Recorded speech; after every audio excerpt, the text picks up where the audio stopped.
Dans sa mission d'accompagnement des communautés à la base dans la gestion de leur développement en général et celle du programme d'urgence de développement communautaire PUDC, l'Agence nationale de développement à la base, ANADEB, a réalisé des ouvrages sociaux collectifs de base dans 13 quartiers périphériques dans les préfectures du Golfe et d'Aguenivé.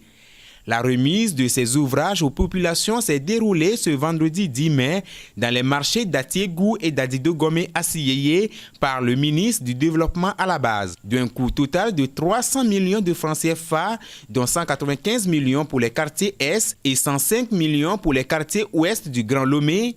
Ces ouvrages constitués de 13 hangars cantonales, de 9 blocs de latrines, de 10 forages photovoltaïques et de 5 magasins de stockage d'une capacité de 300 mètres carrés vont permettre d'améliorer les conditions de vie et de travail des communautés concernées. À compter de ce jour, tous ces ouvrages qui sont dans la zone de la préfecture du Golfe vont être utilisés par les bénéficiaires pour répondre aux besoins, aux problèmes pour lesquels ces ouvrages avaient été retenus et réalisés. Les bénéficiaires expriment leur satisfaction. Nous sommes inondés de joie, très contentes. Avant, le marché s'animait sous les arbres, des apatames de fortune. Et quand il y avait la pluie, on était obligé de ranger nos étalages.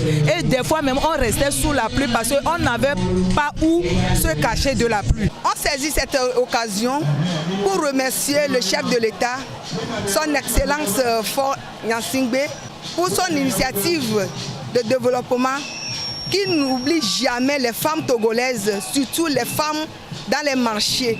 Le ministre du Développement à la base salue les résultats du PUDC qui, selon elle, rentrent dans la droite ligne du PND. Aujourd'hui, nous sommes très heureux de réceptionner des ouvrages construits dans le cadre du PUDC. Tout ce qui se fait aujourd'hui, ce n'est qu'un avant-goût du PND.